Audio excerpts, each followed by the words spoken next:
शिव बाबा याद है ना। ओम शांति। आज 12 जनवरी 2024 के साकार मधुर महावाक्य हैं। आज शुक्रिया दिवस पर हम सब दिल की गहराइयों से गुणों के सागर बाबा का शुक्रिया करते हैं, जिन्होंने हमें सिद्धि स्वरूप बनना सिखाया, जिन्होंने हमें पावन बनना सिखाया, आत्मा को शुद्ध बनाना सिखाया। बहुत ही सुंदर बात आज बाबा ने समझाई कि तुम बच्चों को आत्मिक दृष्टि का पक्का पक्का अभ्यास करना है। हम आत्मा रूप में भाई भाई हैं। अगर ये स्मृति और वृत्ति रहेगी तो कोई भी भूत प्रवेश नहीं करेगा। अगर देहाभिमान में रहेंगे तो भूत की प्रवेशता हो जाएगी। अगर किसी को क्रोध आ जाए तो ऐसे भूत वाले के सामने सामना नहीं करना है, नहीं तो भूत की प्रवेशता हो जाएगी। आप बच्चों को अंदर से भूतों को निकालते जाना है, दैवी गुणों को धारण करना है। जो बाबा के बच्चे बने हैं उनमें भी कोई आस्तिक है तो कोई नास्तिक है। अगर कोई ईश्वरीय कायदे के खिलाफ चलते हैं तो उन्हें नास्तिक कहा जाएगा। देहाभिमान में है तो नास्तिक कहा जाएगा। जो आस्तिक बच्चे हैं वो कदम कदम श्रीमत पर चलते हैं, बाबा की श्रीमत को फॉलो करते हैं, देही अभिमानी रहते हैं। यहाँ पर जब आते हैं तो पहले पक्का निश्चय चाहिए कि बाबा हमारा बाप, टीचर, सतगुरु है। बाबा निराकार ब्रह्मा तन से हमें पढ़ाने के लिए आते हैं। बाबा ने कहा यहाँ जब बैठे हैं तो उस रुहाब से बैठना चाहिए कि बाबा परम धाम से हमें पढ़ाने के लिए आए हैं। साथ साथ बाबा ने याद दिलाया, तुम बच्चे ही देवी देवता थे, तुम्हें फिर से देवता बनना है। मैं तुम्हें कल्प कल्प मनुष्य से देवता बनाता हूं। अगर ये बात याद आ जाए, हम ही देवता थे, हमें फिर से बनना है, तो अहो सौभाग्य। तुम बच्चे मनुष्य से देवता बनने के लिए आए हो तो अंदर से भूतों को निकालते जाओ। पहले पाठ पक्का करो कि हम आत्मा रूप में भाई भाई हैं। सुनते हैं बाबा के मधुर बोल। बाबा ने कहा, मीठे बच्चे, अपने को आत्मा समझ आत्मा भाई से बात करो। ऐसी दृष्टि पक्की करो तो भूत प्रवेश नहीं करेंगे।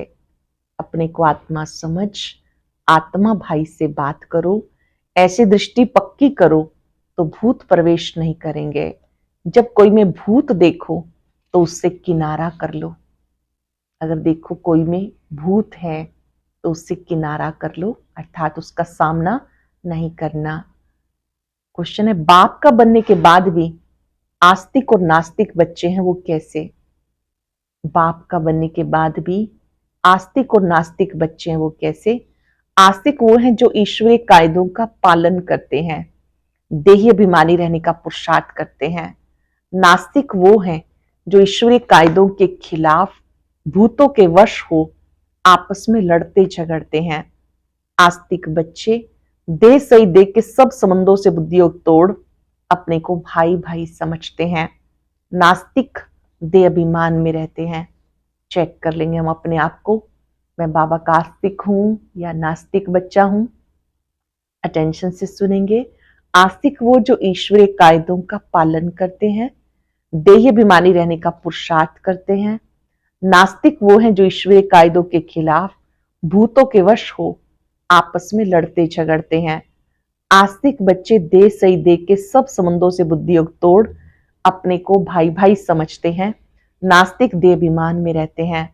ओम शांति। पहले पहले बाबा बच्चों को समझाते हैं, बच्चे बुद्धि में याद रखो, शिव बाबा हमारा सुप्रीम बाप भी है, सुप्रीम शिक्षक भी है, सुप्रीम सतगुरु भी है। पहले पक्का करो, बाबा हमारा बाप भी है, टीचर भी है, सतगुरु भी है। ये पहले पहले बुद्धि में जरूर आना चाहिए। हर एक अपने को जान सकते हैं हमारी बुद्धि में आया या नहीं। अगर बुद्धि में याद आता है तो आस्तिक है, नहीं आता है तो नास्तिक है। स्टूडेंट की बुद्धि में फट से आना चाहिए कि टीचर आया है। घर में रहते हैं तो भूल जाता है, उस राह से बहुत मुश्किल कोई समझते हैं कि हमारा सुप्रीम बाबा आया हुआ है, वो टीचर भी है और वापस ले जाने वाला सत्य गुरु भी है। याद आने से खुशी का पारा चढ़ेगा, नहीं तो अपने ही दुख दर्द की छीछी बातों में, भिन्न भिन्न ख्यालातों में बैठे रहते हैं। दूसरी बात, बहुत करके बच्चों से पूछते हैं विनाश में बाकी कितना समय है। बोलो ये पूछने की बात नहीं, पहले हमको किसने समझाया उसको जानो। विनाश के बारे में किसने समझाया पहले उसको जानो, पहले बाप का परिचय दो। आदत पड़ी हुई होगी तो समझाएंगे, नहीं तो भूल जाएंगे। बाबा कितना कहते रहते अपने को आत्मा समझो, दूसरे को आत्मा की दृष्टि से देखो, परंतु वो दृष्टि नहीं ठहरती। रुपए से एक आना भी मुश्किल बैठता, जैसे बुद्धि में ठहरता ही नहीं।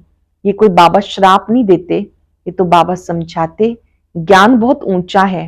राजाई स्थापन होती है, रंक से लेके राव बनते हैं। राव थोड़े बनते, बाकी रंक नंबरवार होते हैं।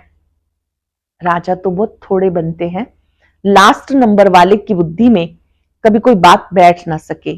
तो पहले जब किसी को भी समझाते हो तो शिव बाबा जो 32 गुणों वाला चित्र बनाया है उस पे समझाना है। ज्योति बिंदु बाबा का चित्र है जिससे किरणें निकल रही हैं, उसके ऊपर गुण लिखे हुए हैं, ज्ञान के सागर, शांति के सागर, पवित्रता के सागर। बाबा ने कहा 32 गुणों वाला चित्र जो है इस पे समझाना है। उसमें भी लिखा हुआ है सुप्रीम फादर, सुप्रीम टीचर, सतगुरु। पहले जब ये निश्चय होगा तो समझाने वाला सुप्रीम फादर है, तो फिर संशय नहीं लाएंगे। इनको पक्का निश्चय होगा, कभी संशय नहीं लाएंगे। बाप बिगर ये स्थापना कोई कर ना सके। तुम जब समझाते हो कि स्थापना हो रही है तो उनकी बुद्धि में जरूर आना चाहिए कि इनको समझाने वाला कोई है। कोई मनुष्य मात्र ऐसा कह ना सके कि राज्य स्थापन हो रहा है। तो पहले पहले बाप का पक्का निश्चय कराना है। हमें परमात्मा बाप पढ़ाते, ये कोई मनुष्य मत नहीं, ये ईश्वरीय मत है। नई दुनिया तो जरूर बाप ही स्थापन करते हैं, पुरानी दुनिया का विनाश ये भी बाप का ही काम है। ये निश्चय जब तक नहीं होगा तो पूछते ही रहेंगे कि कैसे होता है। इसलिए पहले पहले श्रीमत की बात बुद्धि में बिठानी पड़े, तब आगे समझ सके। नहीं तो मनुष्य मत समझ लेते। हर एक मनुष्य की मत अलग है, मनुष्यों की मत एक हो ना सके। इस समय तुम्हें मत देने वाला एक बाप है, उनकी श्रीमत पर कायदे से चलना है। ये बड़ा मुश्किल है। बाबा कहते देही अभिमानी बनो, देही अभिमानी अर्थात सोल कॉन्शियस बनो। ऐसा समझो कि हम भाई भाई से बात करते हैं, फिर लड़ना झगड़ना कभी हो ना सके। देह अभिमान आया समझो नास्तिक, देही अभिमानी नहीं तो वह नास्तिक है। देही अभिमानी बने तो समझो आस्तिक है। देह अभिमान बहुत नुकसान कारक है। जरा भी लड़ते झगड़ते हैं तो समझो नास्तिक है। बाबा को जानते ही नहीं, क्रोध का भूत है तो नास्तिक ठहरा। बाप के बच्चे भूत कहां से आया, वह आस्तिक नहीं ठहरा। भले कितना भी कहे हमारा बाप से प्यार है, परंतु ईश्वरीय कायदे के खिलाफ बात करते हैं तो उन्हें रावण संप्रदाय का समझना चाहिए। ईश्वरीय कायदे के खिलाफ बात करते हैं तो उन्हें रावण संप्रदाय का समझना चाहिए। देह अभिमान में है, कोई में भूत देखो व दृष्टि खराब देखो तो हट जाना चाहिए। भूत के आगे खड़ा रहने से भूत की प्रवेशता हो जाएगी। भूत भूत में लड़ पड़ते हैं। भूत आए तो पूरा नास्तिक। देवताएं तो सर्वगुण संपन्न होते हैं, वो गुण नहीं तो नास्तिक हैं। नास्तिक वर्षा थोड़े ले सकते हैं। जरा भी खामी नहीं होनी चाहिए, नहीं तो बहुत सजा खाकर प्रजा में जाना पड़ेगा। भूत से दूर रहना चाहिए। भूत का सामना किया तो भूत आ जाएगा। सरल शब्दों में अगर आप किसी क्रोधी के सामने खड़े होते तो आप में भी अवश्य क्रोध आ जाएगा। आप भी वैसे ही बात करने लगते हैं, तो वहां पर अपने आप को बचाना है। उससे जास्ती बात नहीं करनी चाहिए। बाबा कहते ये भूतों की दुनिया, भूत जब तक निकले नहीं तो सजाएं भी खानी पड़ेंगी, पदवी पा नहीं सकेंगे। लड़ाई तो एक ही है, कोई राव बन जाते, कोई रंक बन जाते। राव की दुनिया थी, अभी रंकों की दुनिया है। सब में भूत है। भूत निकालने का पूरा पुरुषार्थ करना चाहिए। बाबा मुरली में बहुत समझाते, किस्म किस्म के स्वभाव होते हैं, बात मत पूछो। तो प्रदर्शनी आदि में पहले पहले बाप का परिचय देना है। बाबा कितना लवली है। प्रदर्शनी में समझाएंगे शिव बाबा के बारे में 32 गुणों वाला चित्र दिखाकर। बाबा कितना लवली है। कुछ सेकंड के लिए लवली बाबा को देखें। मन के पर्दे पर उनके चित्र को उभारें। देखिए ज्योति बिंदु बाबा कितना लवली है। उनसे निकलता प्रकाश मुझ में समा रहा है। बाबा ने कहा बाबा कितना लवली है, हमें ऐसा देवता बनाते हैं। गायन भी है, मानुष से देवता की एक करत न लागी वार। देवताएं थे सतयुग में, तो जरूर उनसे पहले कलयुग था। ये सृष्टि चक्र का ज्ञान तुम बच्चों की बुद्धि में है, वहां ये ज्ञान इन देवताओं में नहीं होगा। अब तुम नॉलेजफुल बनते हो, फिर पद मिल गया तो नॉलेज की दरकार नहीं। यह है बेहद का बाप, जिससे 21 पीढ़ी तुम्हें स्वर्ग का वर्षा मिलता। जैसे बाबा को कितना याद करना चाहिए। बाबा सदैव समझाते, हमेशा समझो शिव बाबा हमें समझा रहे हैं। शिव बाबा इस रथ द्वारा हमें पढ़ा रहे हैं। वो हमारा बाप, टीचर, गुरु है। यह बेहद की पढ़ाई। तुम समझते हो पहले हम तुच्छ बुद्धि थे, इस कॉलेज का किसी को जरा भी पता नहीं, इसलिए समझाने के लिए अच्छी तरह से घोट घोट के समझाओ। श्री कृष्ण की तो बात ही नहीं। बाबा ने समझाया श्री कृष्ण का कोई चरित्र है ही नहीं सिवाय शिव बाबा के। ब्रह्मा विष्णु शंकर के भी चरित्र हो ना सके। चरित्र है ही एक का, जो मनुष्य से देवता बनाते, विश्व को हेवन बनाते। तुम उस बाप की श्रीमत पर चलते हो, बाबा के मददगार हो। बाप नहीं होता तो तुम कुछ भी नहीं कर सकते। तुम अभी वर्थ नाटे पैनी से वर्थ पाउंड बन रहे हो। अब नंबरवार पुरुषार्थ अनुसार तुम सब जान गए हो। तो पहले पहले है बाप का परिचय। सत्युग में देवताओं की बेहद की बादशाही है, उनके राज्य में और कोई था ही नहीं। अभी कलयुग है, कितने ढेर धर्म है। एक ही आदि सनातन देवी देवता धर्म कब स्थापन हुआ, कोई की बुद्धि में नहीं। तुम बच्चों की बुद्धि में नंबरवार पुरुषार्थ अनुसार है। तो बाबा की महिमा पर अच्छी तरह से समझाओ। ज्योति बिंदु बाबा पर अच्छी रीति समझाओ।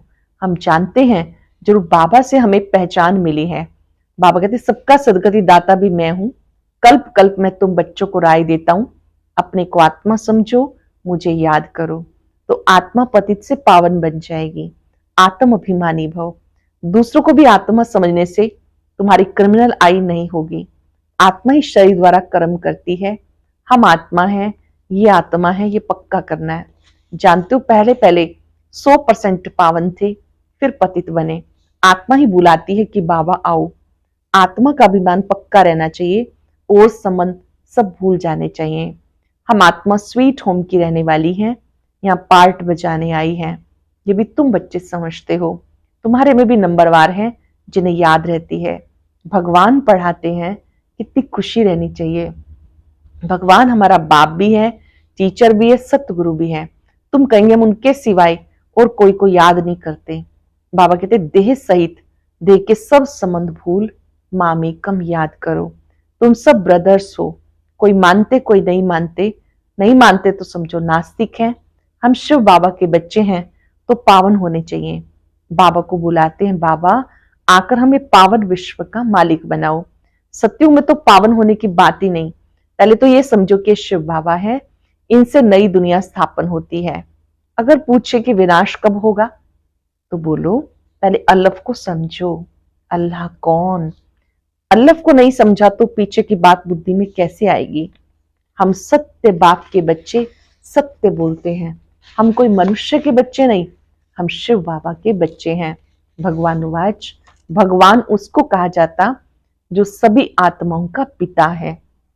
मनुष्य अपने को भगवान कहला ना सके, भगवान निराकार है। वो बाप, टीचर, सतगुरु है। कोई मनुष्य बाप, टीचर, सतगुरु हो ना सके। कोई भी मनुष्य किसकी सदगति कर नहीं सकते, भगवान हो ना सके। बाबा है पतित पावन, पतित बनाता है रावण। बाकी सब है भक्ति के गुरु। ये भी तुम समझते हो। जो यहाँ आते हैं वो आस्तिक तो बनते हैं, बेहद बाप के पास आकर निश्चय करते हैं ये हमारा बाप, टीचर, सतगुरु है। जब कंप्लीट दैवी गुण आ जाएंगे तो लड़ाई लगेगी। समय अनुसार तुम खुद समझेंगे। अब कर्मातीत अवस्था को पहुंच रहे हैं। अभी कर्मातीत अवस्था हुई कहाँ है, अभी बहुत काम है। बहुतों को पैगाम देना है। बाबा से वर्षा लेने का सबको हक है। अब तो लड़ाई जोर से होगी, फिर ये हॉस्पिटल, डॉक्टर आदि कुछ भी नहीं रहेंगे। बाबा बच्चों को सम्मुख समझा रहे हैं, तुम आत्माएं 84 जन्म शरीर धारण कर अपना पार्ट बजाती हो। किसी के 70-80 जन्म भी होंगे। अभी जाना तो सबको है, विनाश होना ही है। और पवित्र आत्मा जा ना सके, पावन होने के लिए बाबा को याद जरूर करना है। मेहनत है, 21 जन्म के लिए स्वर्गवासी बनना है। कोई कम बात है क्या? मनुष्य तो कह देते फलाना स्वर्गवासी हुआ।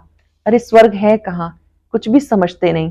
तुम बच्चों को बड़ी खुशी रहनी चाहिए, भगवान हमें पढ़ाते हैं। बेहद खुशी होनी चाहिए, भगवान पढ़ाते हैं, विश्व का मालिक बनाते हैं। खुशी एक होती है स्थायी, दूसरी होती है अल्पकाल की। पढ़ेंगे पढ़ाएंगे नहीं तो खुशी क्या होगी? सेवा ही नहीं करेंगे, पढ़ेंगे पढ़ाएंगे नहीं तो खुशी क्या होगी? आसुरी गुणों को भगाना है। अब गुणों को भगाना है। बाबा कितना समझाते, कर्म भोग कितना है। जब तक कर्म भोग है तो ये निशानी है, अभी तक कर्मातीत अवस्था हुई नहीं है। अब मेहनत करनी है, कोई भी माया के तूफान ना आए। बच्चों को निश्चय है, बाबा ने हमें अनेक बार मनुष्य से देवता बनाया। कौन सा निश्चय है? बाबा ने हमें अनेक बार मनुष्य से देवता बनाया। ये बुद्धि में आए तो अहो सौभाग्य। ये बेहद का बड़ा स्कूल है, वो होता है हद का छोटा। बाबा को तो बहुत तरस पड़ता, कैसे समझाऊं? कोई से तो अब तक भी भूत नहीं निकले। बाबा कहते हैं मैं इन्हें कैसे समझाऊं? कईयों में से तो अभी तक भूत निकले ही नहीं है, दिल पर चढ़ने के बदले गिर पड़ते हैं। कई बच्चियां तैयार हो रही हैं अनेकों का कल्याण करने के लिए। कई बच्चियां तैयार हो रही हैं अनेकों का कल्याण करने के लिए। अच्छा, मीठे मीठे सिक्के लदे बच्चों प्रति माता पिता बाप दादा का याद प्यार, गुड मॉर्निंग। रूहानी बाप की रूहानी बच्चों को नमस्ते। रूहानी बच्चों की रूहानी बाप दादा को याद प्यार, नमस्ते, गुड मॉर्निंग। शुक्रिया बाबा, शुक्रिया। धारणा के लिए सार, कोई भी बात ईश्वरीय कायदे के खिलाफ नहीं करनी। किसी में भी अगर भूत की प्रवेशता है या दृष्टि खराब है तो उसके सामने से हट जाना है। किसी में भी अगर भूत की प्रवेशता है, दृष्टि खराब है तो उनके सामने से हट जाना है, उनसे जास्ती बात नहीं करनी। स्थायी खुशी में रहने के लिए पढ़ाई पर पूरा ध्यान देना है। आसुरी अवगुणों को निकाल दैवी गुण धारण कर आस्तिक बनना है। कोई भी बात ईश्वरीय कायदे के खिलाफ नहीं करनी। किसी में भी अगर भूत की प्रवेशता है या दृष्टि खराब है तो उसके सामने से हट जाना है, उसे जास्ती बात नहीं करनी। स्थायी खुशी में रहने के लिए पढ़ाई पर पूरा ध्यान देना है। आसुरी अवगुणों को निकाल दैवी गुण धारण कर आस्तिक बनना है। आज का वरदान, निश्चय और नशे के आधार से हर परिस्थिति पर विजय प्राप्त करने वाले सिद्धि स्वरूप भव। निश्चय और नशे के आधार से हर परिस्थिति पर विजय प्राप्त करने वाले सिद्धि स्वरूप भव। योग द्वारा अब ऐसे सिद्धि प्राप्त करो जो अप्राप्ति भी प्राप्ति का अनुभव कराए। योग द्वारा ऐसी सिद्धि प्राप्त करो जो अप्राप्ति भी प्राप्ति का अनुभव कराए। निश्चय और नशा हर परिस्थिति में विजयी बना देगा। आगे चलकर ऐसे पेपर आएंगे जो सूखी रोटी भी खानी पड़ेगी, लेकिन निश्चय, नशा और योग की सिद्धि की शक्ति सूखी रोटी को भी नरम बना देगी, परेशान नहीं करेगी। निश्चय पक्का है, निश्चय से नशा, नशा होगा और योग के सिद्धि स्वरूप होंगे तो बाबा ने कहा आप सूखी रोटी को भी नरम बना लेंगे, कभी वो परेशान नहीं करेगी। आप सिद्धि स्वरूप की शान में रहो तो कोई भी परेशान नहीं कर सकता। आप सिद्धि स्वरूप की शान में रहो तो कोई भी परेशान नहीं कर सकता। कोई भी साधन है आराम से यूज करो, लेकिन समय पर धोखा ना दे, ये चेक करो। साधन है प्रयोग करो, लेकिन नहीं भी है तो उनके बिना चल सके। ऐसा नहीं कि उसके बिना हमें लगे कि अब क्या होगा। सरल शब्दों में, जहां निश्चय पक्का है तो वहां विजय निश्चित है। ऐसी आत्माएं सिद्धि स्वरूप बन जाती हैं, कभी वो परेशान नहीं होती हैं। स्लोगन है, निमित्त बन यथार्थ पार्ट बजाओ तो सर्व के सहयोग की मदद मिलती रहेगी। निमित्त बन यथार्थ पार्ट बजाओ तो सबके सहयोग की मदद मिलती रहेगी। अव्यक्त साइलेंस द्वारा डबल फरिश्ता स्थिति का अनुभव करो। किसी भी कार्य में नवीनता की इन्वेंशन के लिए एकाग्रता की आवश्यकता होती है, चाहे लौकिक दुनिया की इन्वेंशन हो, चाहे आध्यात्मिक इन्वेंशन हो। एकाग्रता अर्थात एक ही संकल्प में टिक जाना। एकाग्रता अर्थात एक ही संकल्प में टिक जाना, एक की लगन में मगन हो जाना, अपनी शांत स्वरूप स्थिति में स्थित हो जाना। इससे बुद्धि का भटकना सहज ही छूट जाएगा। दे और दे की दुनिया सहज ही भूल जाएगी। डबलाइट फरिश्ता बन जाएंगे। एकाग्रता का अर्थ क्या है? एक ही संकल्प में टिक जाना, एक की लगन में मगन हो जाना, अपनी शांत स्वरूप स्थिति में स्थित हो जाना। इससे बुद्धि का भटकना सहज ही छूट जाएगा। दे और दे की दुनिया सहज ही भूल जाएगी और डबलाइट फरिश्ता स्थिति का अनुभव होगा। आज हम अभ्यास करेंगे, मैं शांति का फरिश्ता हूं। अपनी मन बुद्धि को बाबा पर एकाग्र करेंगे और अभ्यास करेंगे, मैं शांति का फरिश्ता हूं।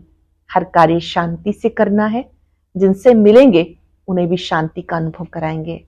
बाबा का शुक्रिया करते रहेंगे, आपने हमें सिद्धि स्वरूप बनाया, शांति का फरिश्ता बनाया। आपका शुक्रिया।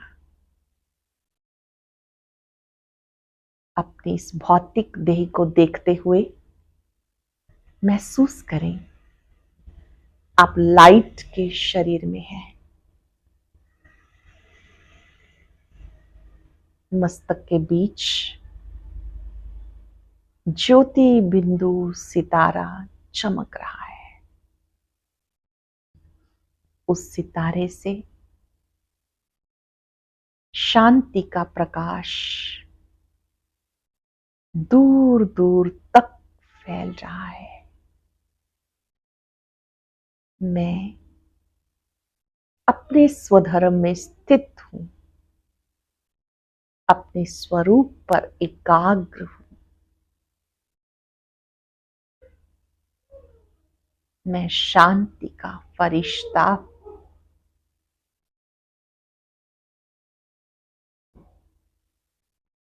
चारों ओर शांति के प्रकंपन फैलाएं।